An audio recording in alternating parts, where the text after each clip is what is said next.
Habari za usiku huu na shukrani sana kwa kuungana nasi kupitia Mshike. Jina langu ni Kennedy Moses. Tuanze kuangazia tulionayo mezani. Kikosi cha Young Africans kimewasili mjini Alexandria nchini Misri tayari kwa ajili ya mchezo wa kundi B ligi ya mabingwa barani Afrika dhidi ya mwenyeji Al Ahly utakaochezwa Ijumaa hii saa 1 usiku kwa saa za Afrika Mashariki katika uwanja wa Borg El Arab.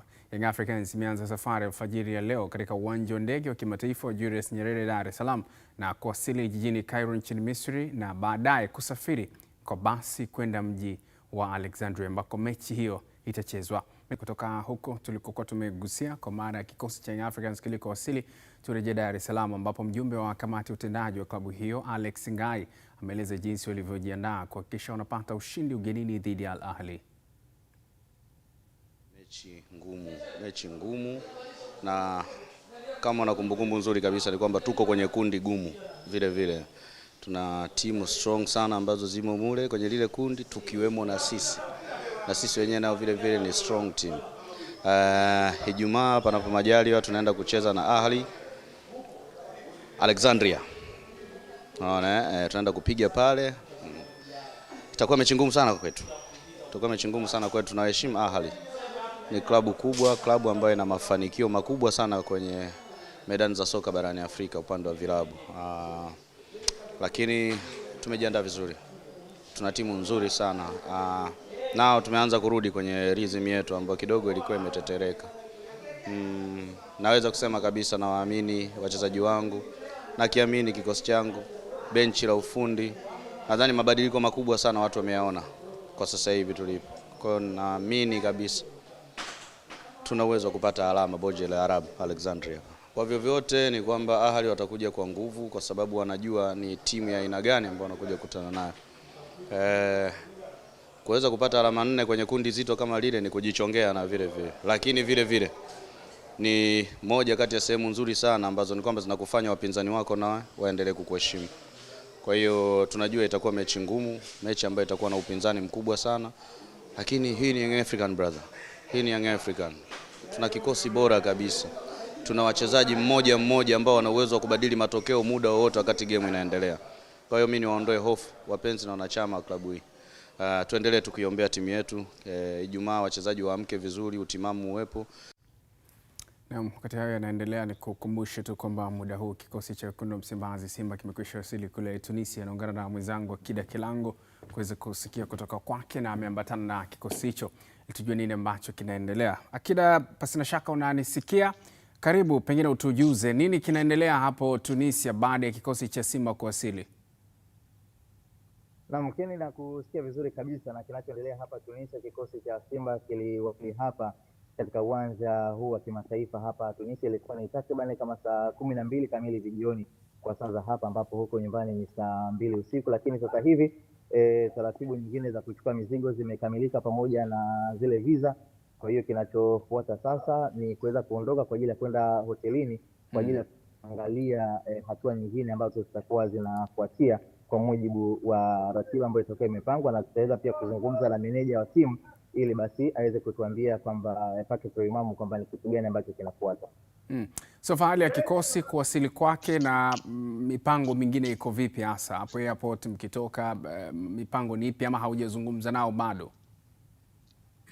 Kwa sasa kulikuwa kuna baadhi ya mizigo ambayo ilikuwa inafuatiliwa kwa sababu za kiusalama. Kwa hiyo tunachokisubiri muda huu ni sasa kuweza kuichukua mizigo yote ambayo ilikuwa imepotea kwa ajili ya kuweza kuipata na moja kwa moja sasa kuelekea hotelini kwa ajili ya kuweza kuangalia sasa ratiba nyingine ambazo zinaendelea. Na kwa yule ambaye anakufuatilia kupitia Mshike, nipende kumueleza kwamba kupitia katika vipindi vingine vinavyofuata basi tutaweza kuwa na taarifa kamili na zaidi juu ya yale ambayo yanaendelea kutoka hapa Tunisia.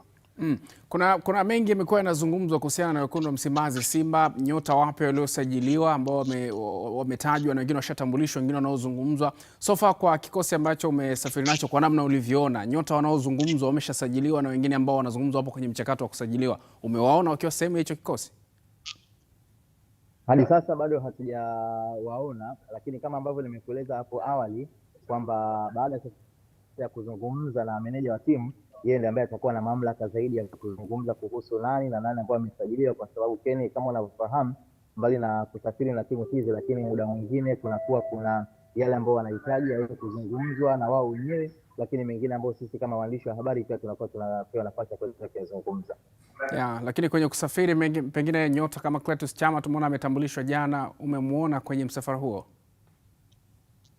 Clatous Chama tulikuwa naye na hata kupitia katika kurasa zetu mbalimbali umeweza kumuona, lakini pia Kibabage naye pia amekuwepo hapa, lakini kwa nyota wengine kama ambavyo nimesisitiza awali, basi meneja wa timu ndiye ambaye atakuja kulizungumzia hilo, lakini kwa sisi inatosha kusema hapo kwamba kikosi cha Simba tumesafiri nacho na mengine mengi zaidi yataweza kufahamika hapo baadaye Kenya.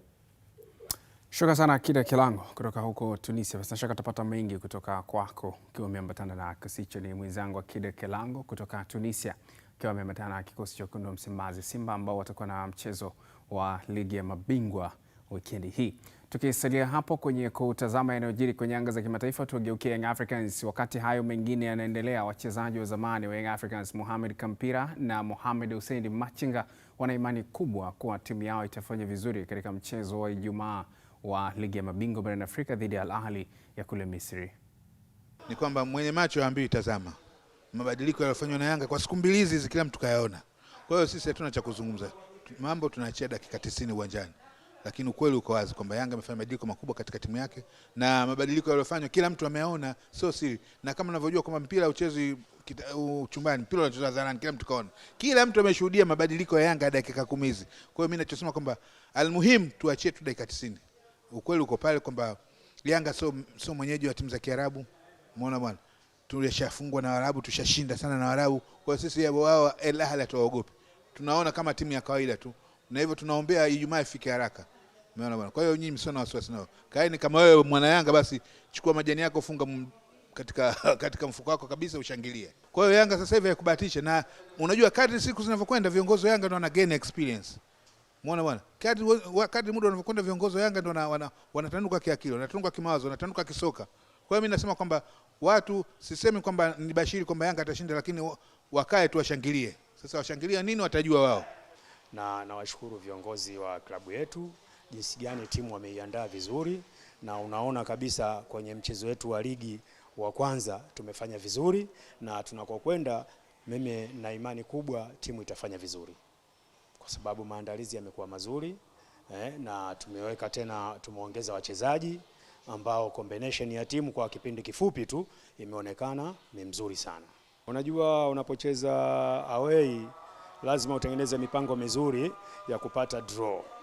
Hatuendi tukasema tutapata 100% kama ushindi, lakini emu yetu kubwa tukipata draw ina maana pointi moja, sisi kwetu inakuwa dhahabu. Tukiendelea kusalia Dar es Salaam, wanachama wa klabu ya Young Africans wametamba kwamba kikosi chao kina ubora mkubwa wa kushinda popote barani Afrika, hivyo wanaamini wataichapa Al Ahly ya Misri. Taarifa zaidi na Omari Suleiman. Kikosi cha Yanga kimekwea pipa kuelekea nchini Misri ambako watacheza mchezo wao wa 3 hatua ya makundi ligi ya mabingwa wa Afrika dhidi ya Al Ahly ya nchini humo. Young Africans itashuka dimbani Ijumaa hii dhidi ya Al Ahly. Tumefika hapa makao makuu ya klabu ya Yanga kuzungumza na mashabiki wa klabu hiyo ambao wameeleza matumaini yao wakiamini kuwa timu yao itakwenda kufanya vizuri kwenye mchezo huo. Kuhusu huo mchezo wetu sisi tumeshajiandaa. Benchi la ufundi, viongozi, wanachama, wote tumejiandaa kwa huo mchezo. Tuna imani kubwa. Kuna kitu tutashangaza. Kuelekea mechi yetu ya tarehe 23 siku ya Ijumaa, mimi napenda kuambia mashabiki wa Yanga wasiwe na wasiwasi. Wawe na imani timu yao. Uzuri wa timu ya Yanga inaonekana hadharani, haijifichi. Na 90% ya mashabiki wa Yanga na wapenzi duniani na Tanzania nzima tuna imani na timu yetu, tuna imani na uongozi. Na sisi kama Young Africans ndio tunaoenda kutawala. Kama mkumbuka TV Mazembe alifanya hivyo miaka kadhaa, basi sasa hivi mjue Young Africans ndio anaenda kudominate soka la Afrika. Na hii inaonyesha ni jinsi gani tumepania na tunataka kutengeneza ukubwa wetu. Timu unaona jinsi inavyocheza, inavyofunguka, kila mchezaji sasa hivi anajiamini anachokifanya. Ukimwangalia PDD hii formula kwa maana ya Pakome, Depu na huyu Mzimbabwe wana combination nzuri sana. Kila mtu pale ana uwezo wa kufunga. Kwa hiyo tunakwenda Misri sio kama underdog. wao wanajua kitu Dar es Salaam Young Africans na watu gani. Timu yetu imejiandaa vizuri na imejiandaa kimashindano. Kwanza nikiangalia benchi la ufundi mwalimu amehitaji mahitaji aliyoyataka. Tumeingiza watu ambao kwa mechi ya juzi tumewaona wameingia vizuri na wametuonyesha, yani sisi kama wapenzi na washabiki na wanachama tumeona kwamba wale wachezaji wamekuja wametuletea kitu. Kwa hiyo nina imani kubwa kwamba mechi yangu na Waarabu kesho kutwa, nina imani nitafanya vizuri na inawezekana pia nikirudi hapa na kuja kumaliza shughuli yote. Wananchi Young Africans wapo katika kundi B wakiwa na alama zao 4, wanakutana na Al Ahly ambayo yenyewe ndio inaongoza kundi hilo pia wakiwa na alama 4. Utakuwa ni mchezo wa namna gani? Mchezo huo utakuja mubashara kupitia Azam Sports 2 saa 1 kamili usiku. Lipia kisivuzi chako ili kuepuka changamoto za kimtandao. Nikiripoti kutokea hapa makao makuu ya klabu ya Yanga, mimi ni Omar Suleiman wa Azam Sports. Naam, nikukumbushe ni mshike, endelea kuwa nasi.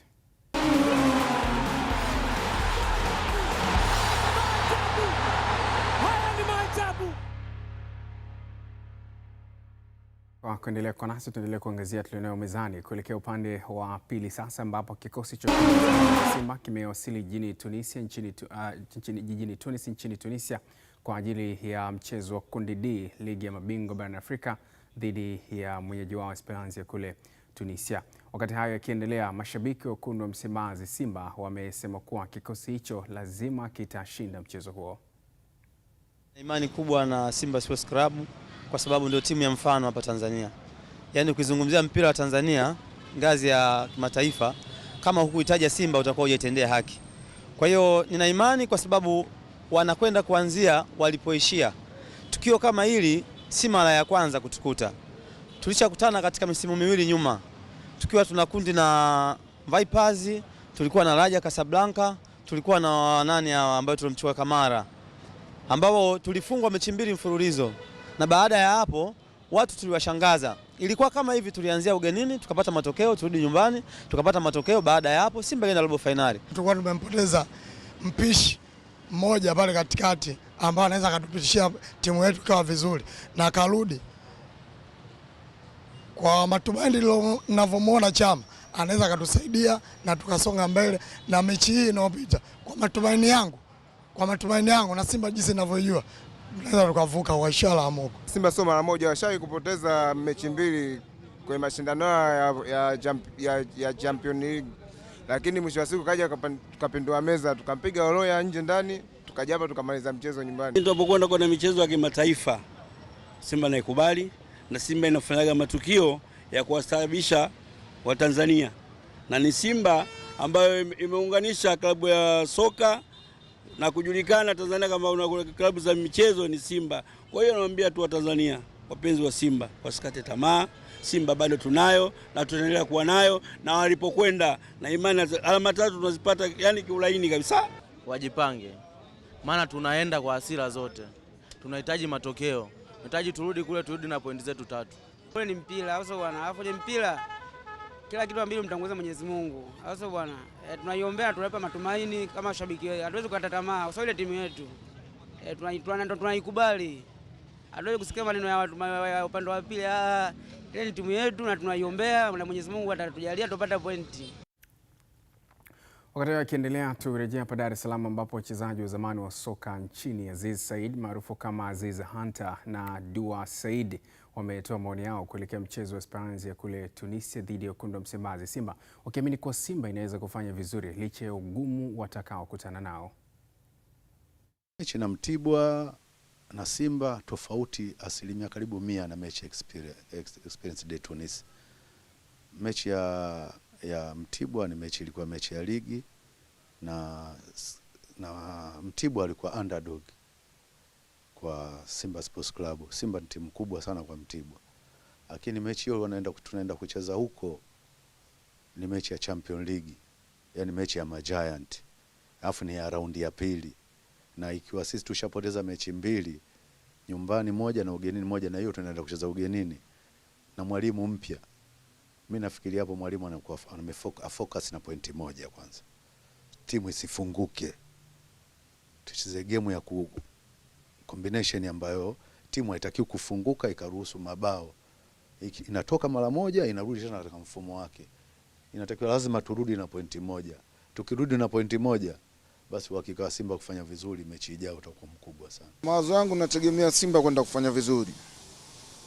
Nikisema hivyo, kuna baadhi ya wachezaji wameongezwa, na wale wachezaji walioongezwa wengi ni experience ambao wamecheza mashindano makubwa kama haya ambao mechi wanaenda kuicheza Simba. Kwa maana hiyo imetia moyo. Hatuwezi kuchukulia haya matokeo ya nyuma ya hizi mechi za ligi, yale yote yanaondoka, wanataka kwenda kuanza na kitu kipya. Kwa maana hiyo wategemee zile jitihada zao na juhudi ambazo watazionyesha ndizo zitakazoweka katika njia ya kuweza kuonyesha kama Simba watakwalify kuingia katika hiyo raundi nyingine, kwa sababu wakipoteza game hii watakuwa kama wamejitoa kwenye mchezo. Sasa hilo ni jambo kubwa. Kwanza wachezaji ndio wanatakiwa walibebe, sio viongozi. Kiongozi yeye anakaa kwenye benchi, mchezaji yeye yuko uwanjani. Zile dakika 90 ndio zitamhusu. Ukija kuunganisha na wapenzi ambao wanategemea matokeo hayo, basi na hakika wachezaji hilo kwao litakuwa ni jambo jema, kwa sababu siku zote unapocheza na ukashinda ndipo unapojiwekea wewe malengo yako na wewe mwenyewe kuweka CV ambayo hata timu nyingine za nje zikuhitaji. Naam, leo niungane na Philip Mkini ambaye ni mchambuzi wa masuala ya soka kuweza kusikia kutoka kwake kuhusiana na namna anavyotazama kuelekea michezo hiyo. Philip, karibu. Mambo yanaenda? Safi, mambo yanaenda. Haya, bwana, tuanze kuangalia ratiba ilivyo na mambo yatakavyokuwa weekend hii. Weekend hii timu za Tanzania zile 4 ambazo zinawakilisha Tanzania kwenye anga za kimataifa zote zitakuwa bize, kila mmoja akipambania la kwake. Na kwa mfano wekundu wa Msimbazi Simba watakuwa mzigoni weekend hii, hivyo pia kwa Young Africans. Tuanze kutazama Young Africans ambao pia watakuwa mzigoni weekend hii. Mchezo wao wanakwenda kumenyana na Al Ahly na tayari kikosi kimeshaondoka kwa ajili ya kuelekea kwenye mchezo huo. Nafasi ya Young Africans kushinda ugenini dhidi ya timu ngumu ambao wameshazoea mataji ya ligi ya mabingwa kama Al Ahly, unaiona vipi? Nafasi wanayo. Kinachotakiwa ni wenyewe kuendeleza ule ubora wao ambao wamekuwa wakiuonesha. Tazama kwenye kundi mpaka sasa hivi bado timu mbili zinapewa nafasi kubwa zaidi ya kuvuka, ambao ni Yanga na Ahly wenyewe ambao wanapambana. Kwao hizi mechi mbili zinakuwa ni kama finali, kwa sababu atakayefanikiwa kuchukua angalau pointi 4 kwenye hizi mechi mbili atakuwa amejiweka kwenye asilimia nafikiri ni 90 ya kuvuka kwenda hatua ya robo finali. Kwa hiyo kikubwa ambacho Yanga anatakiwa kufanya ni aidha kitu kimoja. Achukue pointi 1 ugenini, aje akachukue pointi 3 nyumbani, au achukue pointi 3 ugenini, alafu aje akachukue pointi 3 hapa nyumbani, atakuwa ameshafuzu moja kwa moja. Mtihani alionaonda huo. Kwa kikosi chake ambacho kimeonekana hakuna shaka sana. Kuna wakati ulikuwa ukiziona timu zetu unapata wasiwasi zinapoenda kucheza na Ahly na Esperance de Tunis, lakini leo unawaona hata mashabiki wanavyozungumza, hakuna shabiki anaokuambia kwamba Ahly ni timu kubwa kuliko Yanga. Kwa nini? Kwa sababu kuna ubora ambao Yanga ameshauonesha kwenye misimu miwili mitatu hapo nyuma, ya kwamba ana uwezo wa kupambana na timu yoyote ugenini na hata nyumbani. Kwa hiyo hakuna mtu ambaye anashaka zaidi na kikosi cha Yanga jinsi kilivyo kwa sasa. Inachotakiwa kwao ni wachezaji kumsikiliza mwalimu na kuelewa ya kwamba hizi mechi ndo mechi ambazo zimeshikilia hatima yao ya kwenda kwenye hatua ya robo finali. Yeah. Kwa namna ambavyo Yanga wamefanya, tunasema kuongeza nguvu kwenye baadhi ya maeneo kwenye kipindi hiki cha dirisha dogo, lakini pia performance ambayo tumeiona kwa nyota wengi wa Al Ahly ambao pia walikuwepo kwenye kikosi cha timu ya taifa ya Misri kwenye michuano ya AFCON iliyomalizika, na mabadiliko kadha ambayo kila mmoja amekuwa anajifanyia adjustment ama self evaluation, kujifanyia tathmini ya mwenyewe. Nini unakiona kuelekea michezo hiyo kabla tujageukia kombe la shirikisho? Kwanza Yanga ana advantage kwa sababu kwenye timu za taifa Yanga hakuwa na wachezaji wengi sana. Ahly nafikiri walikuwa wachezaji 7 au 8 ambao walikuwa wako tu kwenye timu moja ambao ni timu ya taifa ya Misri. Makocha wa klabu mara nyingi hawapendi kipindi kama hichi kuja kukutana na mechi ngumu. Kwa hiyo nafikiri wenyewe watakuwa Yanga wana advantage kubwa zaidi kuliko walionayo Ahly kwa sasa. Haya, Nairobi United watakuwa mzigoni dhidi ya Azam FC, wakati Singida Black Stars wao watakuwa mzigoni dhidi ya Sotoho, na mechi hizi zitapigwa moja itakuwa Januari 25 saa 10 kamili na nyingine Januari 25 saa 1 usiku. Mechi za maamuzi kwa timu zote. Ukitazama kwenye kundi unaona ya kwamba moja ya timu ambao unaweza ukasema kwamba Azam ana nafasi kubwa ya kuchukua pointi zote 6 ni Nairobi United. Kikubwa anachotakiwa kufanya ni kwamba lazima akazichukua ugenini na kuzichukua nyumbani, kwa sababu mpaka sasa hivi kwenye kundi hana pointi yoyote. Kwa ukipata hizi 6 hapa una uwezo wa kwenda kutafuta 3 zingine ambazo zinaweza kukupa uhakika wa kuvuka. Kwa Singida anaanzia nyumbani, mechi yake na ndio timu pekee ya kimataifa ambayo weekend hii itakuwa nyumbani. Kwa wanaanzia nyumbani, wanaenda kumaliza ugenini. Ana pointi 1, akikusanya hapo atakuwa amefikisha 4, lakini ni lazima pia akatafute pointi 1 angalau ugenini, angalau itamfanya atafikisha pointi 5. Atakuja kuangalia kundi lake linasemaje kwenye zile mechi 2 ambazo zimebaki baadaye. Kitu ambacho anakiweza kwa sababu tayari ana wachezaji ambao wameshajionyesha ya kwamba wana uwezo wa kuipa timu hiyo ushindi. Najaribu kuangalia Al Ahly ambao atakuwa na Yanga, lakini pia Esperance kule atakuwa na kipiga dhidi ya Simba. Al Ahly tumemgusia, lakini Simba pia ana kibarua kingine. Mpaka sasa hajashinda mchezo hata mmoja, na kwenye michezo iliyosalia kibarua kwenye zile hesabu za michezo iliyosalia kibarua hichi kinaanzia ugenini. Tayari ameshawasili Tunisia. Ana kwenye pointi 12 Simba ambazo amezibakiza, anatakiwa at least achukue pointi 9 au 10. Sasa unazichukuaje hizo pointi 9 au 10? Ni lazima aanze na ushindi kwenye hii mechi. Simba ni tofauti na timu zingine. Kuwaambia kwamba wanahitaji kupata pointi 1 sawa, unaweza ukawaambia hivyo, lakini utakuwa unawapa mzigo wa kuhakikisha wanashinda zile mechi zingine zote. Kwa Simba, kwa sababu hawajachukua pointi yote, timu yote ambayo wanakutana nayo sasa hivi ni timu ambao wanalazimika angalau kuchukua pointi 3. Ikija kutokea wamedondosha pointi 3 huko mbele, itakuwa ni bahati mbaya. Esperance de Tunis ni moja ya timu kubwa Afrika. Nafikiri ukiotoa Ahly, timu nyingine yenye mafanikio zaidi kwenye klabu bingwa Afrika ni Esperance de Tunis. Kwa hiyo kikubwa ambacho Simba wanatakiwa kwenda ni tahadhari. Tumeshawaona nyuma kikosi chao kama vile kwa kina yumba kidogo, wamerekebisha baadhi ya makosa kwenye maeneo, sehemu ya ulinzi, kiungo na eneo la ushambuliaji, pamoja na kumpata goalkeeper mpya kama walivyowatangaza. Tunaamini wataenda kucheza kwenye hii mechi na watawasaidia. Sio wachezaji ambao wengi tumewaona. Kwa mashabiki nafikiri watakuwa wanatamani kuona kile ambacho wataenda kukiongeza kwenye kikosi tofauti na wale wachezaji ambao walikuwa hapo mwanzo. Kuna maingizo kadhaa ambayo wameongeza kama ambavyo wamegusia japo kwa uchache. Yanakwenda kuongeza nini kwenye uhitaji ambao wanao Simba kimataifa? Nafikiri walichokifanya Simba ni kitu kikubwa, kwa sababu Simba waliongeza wachezaji, sio wale wa kusema tena tunawasubiri waje wakaoneshe. Wameongeza wachezaji ambao tayari wana experience ya kutosha.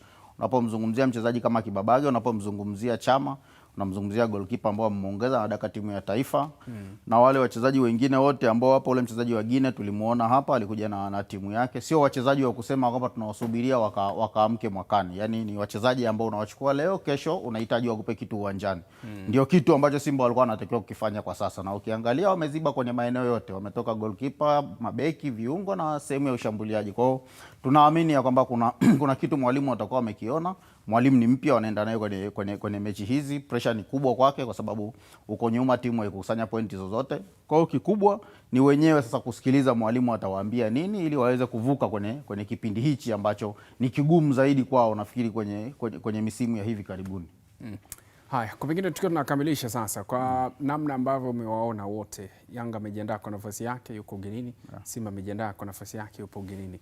Pengine Simba anatazamwa zaidi kwa sababu yeye bado anapambana wala hata kutafuta ushindi wa kwanza kwenye kundi lake. Ni ngumu ama ni rahisi, ama itakuwa na athari kiasi gani endapo Simba akapata matokeo chini ama tofauti na alama 3 kwenye mchezo unaofuata? Hauwezi kumtoa 100%. Mfano Simba akipoteza mechi huwezi kumtoa 100% kwa sababu kwenye michuano hii ya CAF mara nyingi ukipata pointi 9 unaweza kuvuka, na kwenye kundi utaona watakuwa bado wamebakiza mechi ambazo zinawatosha kupata pointi 9, lakini utakuwa unaanza kuwa na alarm kwa sababu inakuwa ni pressure pia hata kwa wachezaji ya kwamba mechi zote zilizobaki sasa tunatakiwa tupate ushindi, kitu ambacho kitakuwa kigumu zaidi kwao. Kikubwa kwao ni kuhakikisha kwamba kwenye hizi mechi, ili kupunguza pressure kwa wachezaji, kupunguza pressure kwa mashabiki, hizi mechi at least wanapata pointi 1 kule au wanazichukua zote 3 ambazo itakuwa kitu kizuri zaidi na kuja kumalizia 3 za hapa nyumbani. Kwa upande wa Yanga uliowazungumzia, kuna uwezekano ukarudi hapa weekend ile wiki moja mbele ukakuta kwamba Yanga alishafuzu kwenda robo finali, kwa sababu kama akichukua pointi 6 zote kwa Ahly nyumbani na ugenini atafikisha pointi 10. Hakuna ambao ana uwezo tena wa kumzuia hapo kuvuka kwenda hatua ya robo finali.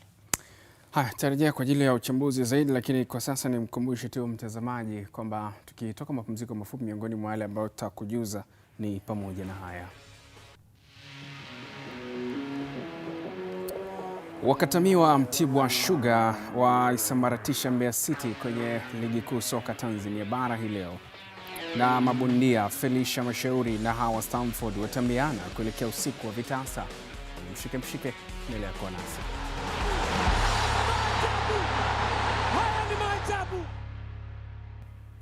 Asante kwa kuendelea kwa nasi. Tuendelee kuangazia yale tulionayo mezani hii leo, lakini kabla hatujafika mbali zaidi, ni kukumbusha tu kwamba kikosi cha Young Africans tayari kimewasili Alexandria kule Misri, ambako kinajiandaa kuelekea mchezo dhidi ya Al Ahly na kimefanya mazoezi yake ya kwanza jioni ya hii leo. Ali Shaban kama meneja wa habari na mawasiliano wa kikosi hicho amezungumza nasi kupitia mshike na hichi ndicho alichoshare nasi. Ni jumla ya saa 8:30 ndio mjumuisho wa safari yetu kutoka Dar es Salaam Tanzania hadi kufika hapa Alexandria Misri. Kwa nini saa 8:30?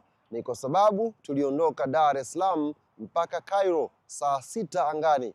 Tukafika pale uwanja wa kimataifa wa Cairo, tukatoka nje, tukachukua basi mwendo mwingine wa saa 2:30 kutoka pale Cairo kuja hapa kwenye mji wa Alexandria, ambako ndiyo kituo ambacho Young Africans tutakwenda kukitumia kwa ajili ya mchezo wetu wa CAF Champions League dhidi ya Ahli siku ya tarehe 23 majira ya saa 12 kamili jioni kwa saa za hapa Alexandria, lakini nyumbani itakuwa ni saa 1 kamili jioni. Najua wengi wanajiuliza kila ambapo tunakuja kwenye nchi hizi za kaskazini mwa Afrika, hali ya hewa ikoje? Nikujuze mwana Yanga mwenzangu bwana, hali ya hewa hapa Alexandria ni baridi, ni nyuzi joto 17.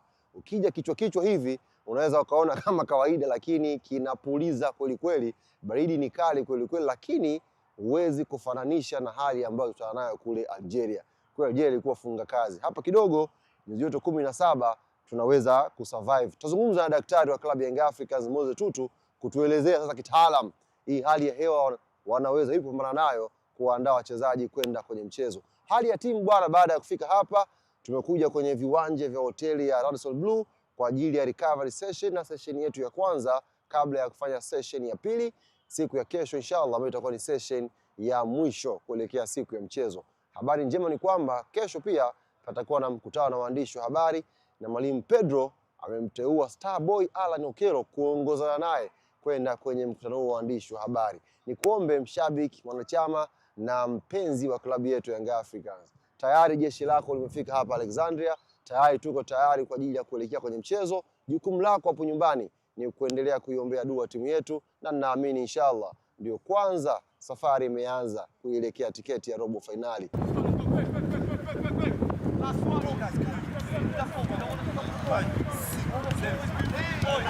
Hivyo ndivyo mambo yalivyokuwa leo jioni, wakati kikosi cha Young Africans kikifanya mazoezi yake ya kwanza baada ya kuwasili Alexandria kule. Kifupi ni kwamba kikosi kinaonekana kina hali kwa kiasi kikubwa na maandalizi kuelekea kwenye mchezo huo, lakini pengine kwa kugusia tu kwa uchache nyota ambao wameongezwa, amegusia hapo Star Boy Alan Okello na wengine pia mshambuliaji Depp. Kuna chochote wanakwenda kuongeza pengine positive kwenye mchezo huo? Kuanzia msimu umeanza, sehemu ambayo ilikuwa inawasumbua Yanga ilikuwa ni sehemu ya ushambuliaji. Kuanzia alipokosekana Clement Mzize kulionekana ni sehemu ambayo ilikuwa ina yumba kidogo, lakini kwa sasa umeona kwenye mechi ya ligi walikuwa wana uwezo wa kutengeneza nafasi na wanazitumia. Nyuma walikuwa Yanga wanatengeneza nafasi 10, wanatumia nafasi 2. Hapo umeona kwenye mechi iliyopita ya ligi wametengeneza nafasi 8, wamezitumia 6. Kwa hiyo nafikiri lile tatizo wameshaanza kulifanyia kazi. Kwa hiyo kama wameweza kulifanyia kazi kwenye kiwango hicho, ina maana usajili umelipa. Sasa tunachotakiwa kusubiriwa ni kwenda kuona ule muendelezo wa kile ambacho wamekifanya, kwa sababu wachezaji ambao Yanga wamewasajili sio wale wa kuwazungumzia sana. Yaani shabiki hatakiwi kuambiwa kwamba huyu ana ubora gani. Wote wameshawaona. Depo wamemuona akiwa na timu ya taifa ya Angola, lakini Okello tumemuona hapa kwenye Chani, tumemuona pia kwenye AFCON. Ni wachezaji ambao tayari wako kwenye kiwango kile ambacho kwenye klabu kubwa kama Yanga inatakiwa lazima kuwa nao. Kwa hiyo kwangu mimi sina shaka sana na uwezo wao. Kunaweza kuwa kuna kupanda na kushuka, lakini bado kuna asilimia kubwa sana wanaweza wakaiongeza kwenye kikosi. Najaribu kuangalia uhitaji wa matokeo ambayo Young Africans yanao na mpinzani anayekwenda kukutana naye. Alama 4 mpaka sasa si mbaya sana.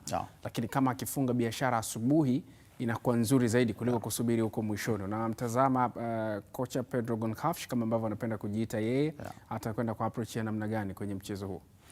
Ukifuatilia michuano ya CAF, hata kama angekuwa ni Ahly anakuja kucheza na Yanga Dar es Salaam, mara nyingi huwa mgeni anamheshimu sana mwenyeji. Kwa hiyo nafikiri Yanga cha kwanza kwenye mechi ya kwanza wanatakiwa lazima waheshimu Ahly. Kwanza kwenye ubora ni ni kwenye ule mzani inaonekana ni timu bora zaidi kuliko wao, lakini wako nyumbani kwao, kwa wana advantage kubwa ya kuwa nyumbani. Kwa hiyo kikubwa Yanga lazima waheshimu. Akishindwa kuzichukua pointi 3 basi at least achukue pointi 1, kitu ambacho kwao itakuwa ni faida kwa sababu watafikisha pointi 5.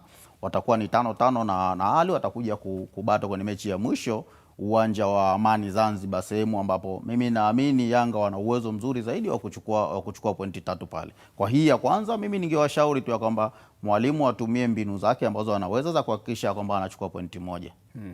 Haya, hem tuangalie maoni kupitia kurasa zetu za mbalimbali za mitandao ya kijamii na kile ambacho umetujibu baada ya swali ambalo tulikuandikia yanazungumza nini, na pengine haya yatatupa picha halisi ya kuona watazamaji wanafuatilia na wanazungumza nini kuhusiana na kinachoendelea. Ni kuhusiana na swali hili ambalo lilikuwa linasema kuhusiana na CAF Champions League, Al Ahly dhidi ya Young Africans, wakati Esperance kule Tunisia wao kiminyano wekundu wa Msimbazi Simba weekend hii. Je, ni mechi gani unaisubiri kwa hamu na kwa nini? Swali lilikuwa linauliza hivyo. Tuangalie kile ambacho umetuandikia kupitia kurasa zetu. Anaitwa Nicodemus Focus, anasema kutoka Bukoba Kagera, mimi binafsi ninaisubiri mechi ya Simba na Esperance kwa sababu hii mechi ndio ya kuamua hatima ya Simba, lakini pia nataka nione sajili mpya za mnyama kama je yaliomo yamo au ndio yale yale ya kina Budo.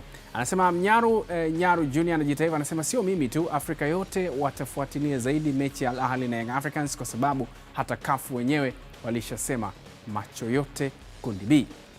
Lakini Sam Kidiga anasema mechi ya Simba naisubiri kwa hamu kwa sababu natamani kuona mabadiliko ya timu kutoka uchezaji wake mpaka maingizo mapya ya usajili. Hivyo naamini itakuwa ni Simba mpya tofauti na ile iliyopoteza mechi 2 mfululizo za ligi ya mabingwa. Ni maoni yake. Tuangalie sasa ukurasa mwingine, pasi na shaka ni Facebook, tuone nini ambacho umetuandikia huko. Bosco B Benjamin anasema he from Dodoma. Haya, anasema mechi yenye mvuto wa kipekee hapo ni Al Ahly dhidi ya Young Africans kwa sababu wote wana vikosi bora kuanzia kwenye ligi zao za ndani hadi namba zao kwenye kundi lao wakiwa wanaongoza kundi kwa alama sawa. Kwa hiyo kila timu inahitaji kupata alama ili kulinda matumaini ya kutinga robo finali.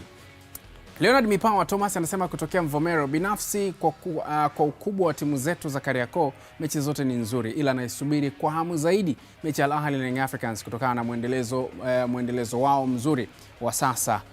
Anamenyana na wakali wa hizo kazi. Anasema mwendelezo mbovu wa Simba unatufanya kuona game yao ni nyepesi kwa mwenyeji Esperance kule Tunisia. Lakini Kabila Kichalo anajiita hivyo, anasema wa Ubungo Kibangu, kwa upande wangu nasubiri game zote kwa shauku kubwa kwa kuendelea kuona ukubwa wa timu zetu zikishindana na Giants wengine na kuona namna gani usajili unafanya kazi yake, ijapokuwa Simba ni favorite kwangu kama mpenzi na mshabiki pia.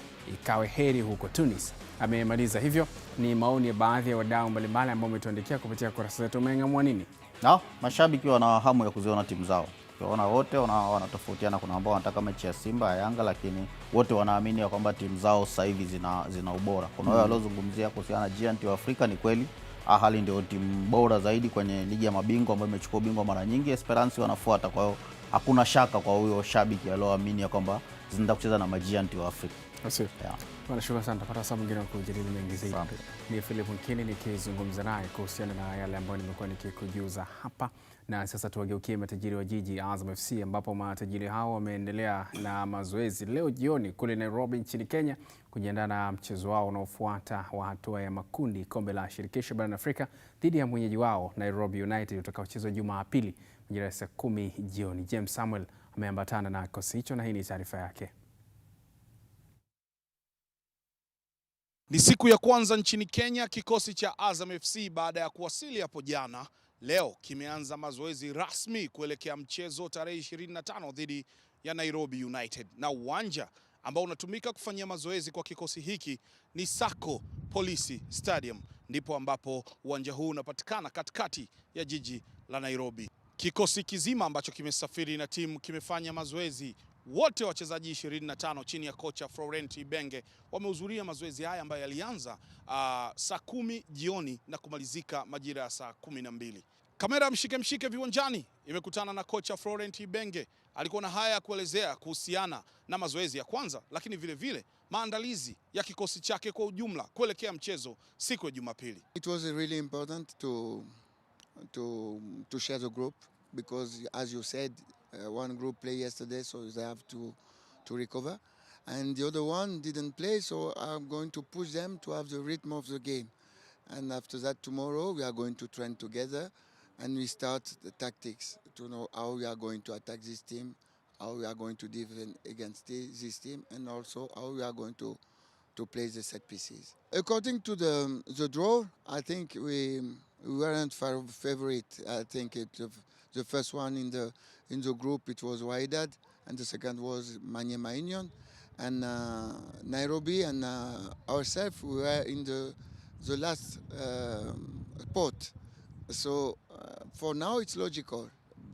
That means this game is really important for us because it's not finished for ourselves and for them also. And you are right, it's like a final. We come here to take points because we don't have points, and we don't want to finish this competition without points. So wherever we play, we try to find points. So we come here in this idea.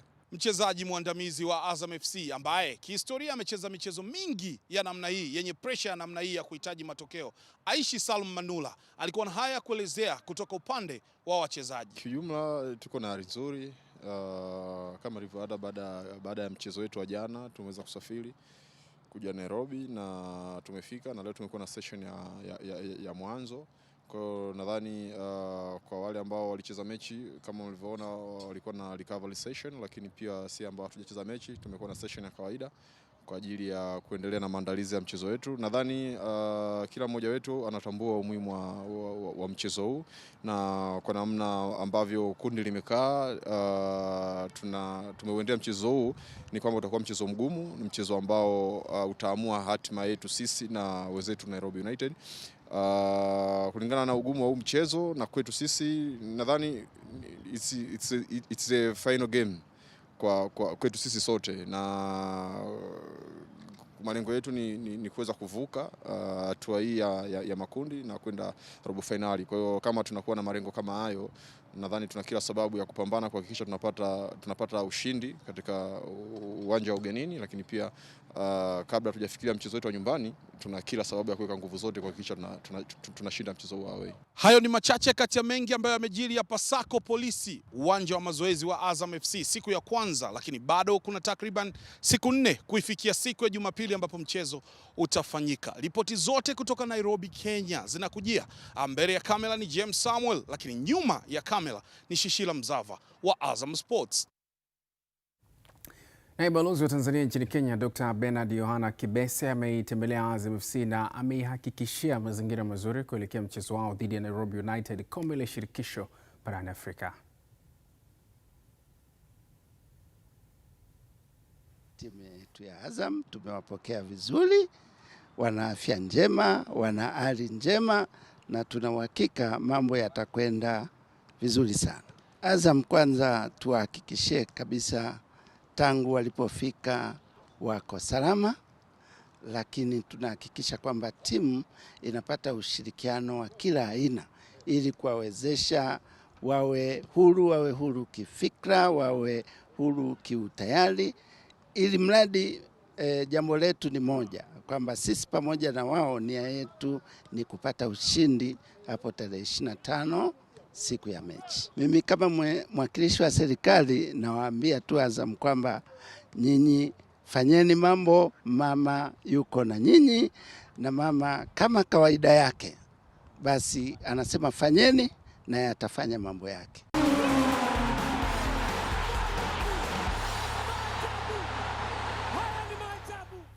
Asante kwa kuendelea kuwa nasi. Tuendelee kuangazia tulionayo mezani hii leo. Kikosi cha timu ya Singida Black Stars kimewasili visiwani Zanzibar tayari kwa mchezo Jumapili wa kombe la shirikisho Afrika dhidi ya AS Otoho ya Jamhuri ya Kongo utakaochezwa katika uwanja wa Amani visiwani humo. Afisa habari wa timu hiyo Hussein Masanza mapema leo, wakati kikosi hicho kinaondoka bandari ya Dar es Salaam, amezungumzia utayari wao wa kuzisaka alama 3 muhimu. Leo Januari 21 timu imeanza safari kuelekea visiwani Zanzibar, ambako tunaenda kujiandaa na mchezo wetu unaofuata wa kombe la shirikisho barani Afrika hatua ya makundi, mchezo ambao tutacheza dhidi ya AS Otoho kutoka kule nchini Congo Brazzaville. ambao wanakuja Zanzibar kuungana nasi kwenye mchezo huu muhimu. Ni mchezo muhimu kweli kweli kwa timu yetu, kizingatiwa kwamba mchezo wa mwisho ambao tulicheza hapa visiwani Zanzibar ulikuwa ni mchezo dhidi ya Stellenbosch ya Afrika Kusini, mchezo ambao tulipata sare. Kwa dhamira yetu ni kuutumia vizuri uwanja wa nyumbani New Aman Complex kupata matokeo dhidi ya AS Sotoho. Mechi itakuwa tarehe 25 majira ya saa 1 kamili za usiku, na tutumie fursa hii kuwakaribisha sana mashabiki wa soka waliopo Zanzibar na viunga vyake wajitokeze, kwa sababu ni jambo la kitaifa, tunaungana pamoja. Haijalishi wewe ni shabiki wa timu gani, ukiwa ni shabiki wa Singida Black Stars, wewe shabiki wa timu nyingine, tunakukaribisha kwenye mchezo huu muhimu kuhakikisha kwamba tunaitetea vyema bendera yetu ya Tanzania katika ardhi ya nyumbani.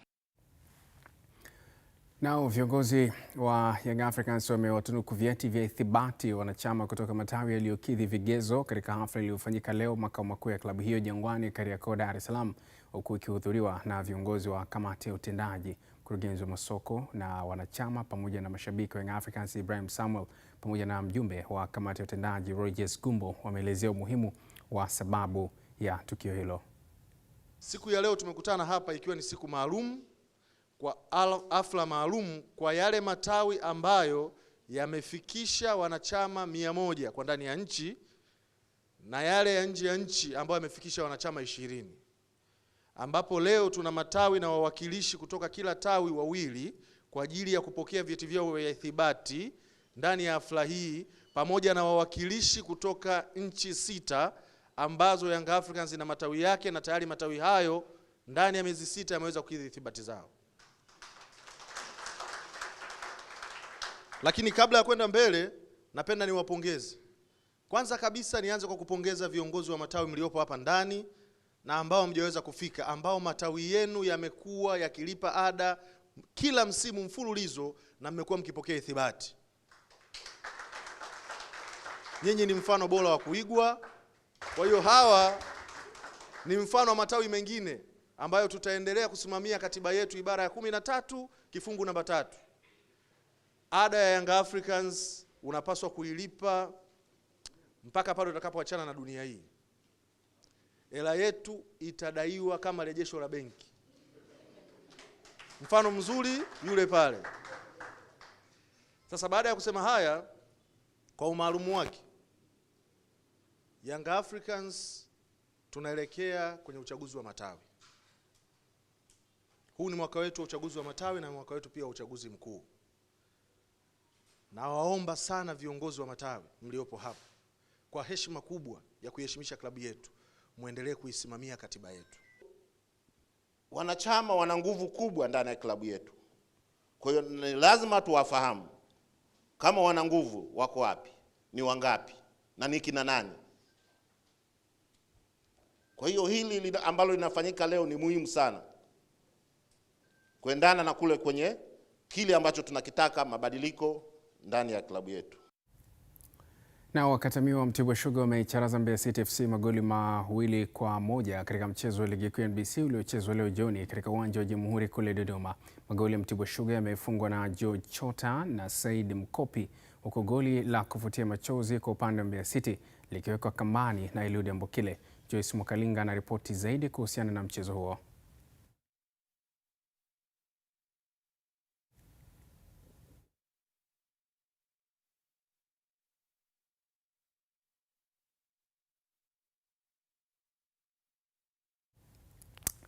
Naam, ni kuombe radhi kwa mchanganyiko wa taarifa hiyo, lakini hiyo ni taarifa kuhusiana na mchezo wa ligi kuu ya NBC uliopigwa leo pale Jamhuri Dodoma, ambapo Mbeya City walikuwa wanakipiga na iko ni dhidi ya Mtibwa Sugar ambao wanatumia uwanja wa Jamhuri kama uwanja wao wa nyumbani, lakini kwa mambo yalivyo sasa hivi wamekuwa wanatumia uwanja wa Jamhuri kwa sababu kule kwao mambo ni magumu, uwanja wao bado haujakidhi vigezo vya kutumika kwenye ligi kuu. Hapa nazungumzia uwanja wa Manungu. Tukamilisha na hili la kimataifa ambapo mshambuliaji wa Crystal Palace Jean-Philippe Mateta ameiambia klabu yake kuwa anataka kuondoka klabuni hapo mwezi huu akatafute changamoto mpya kabla ya kufungwa kwa dirisha dogo la usajili. Kauli ya nyota huyo kutaka kufunguliwa milango ya kuondoka kwenye viunga hivyo imechachusha shauku ya timu mbalimbali zilizoweka wazi nia ya kumhitaji ikiwemo miamba wa Italia Juventus pamoja na Aston Villa ya England. Si mara ya kwanza kwa Mateta kutaka kuondoka klabuni hapo, kwani alijaribu kufanya hivyo majira ya kiangazi ambapo klabu mbalimbali zilibisha hodi kuwania huduma yake bila mafanikio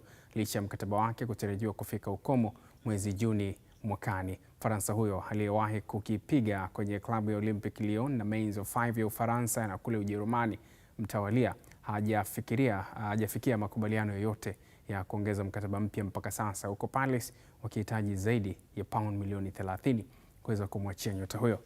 Na mpaka hapo nisema tuna la ziada kwenye mshike leo. Kwa niaba ya wote ambao wamefanikisha matangazo haya, tukamilisha ripoti ya muhtasari tu wa kukujuza yale ambayo tulikuwa nayo, ikiwa ni pamoja na haya.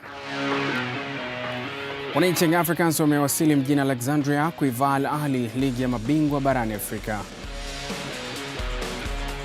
Matajiri wa jiji Azam FC wajifua jioni ya leo Nairobi tayari kwa vita ya kombe la shirikisho barani Afrika. Na mshambuliaji Jean-Philippe Mateta aomba kuondoka Crystal Palace. Mwisho wa mshike hii leo. Kwa niaba ya wote waliofanikisha matangazo haya, jina langu ni Kennedy Moses. Usiku mwema.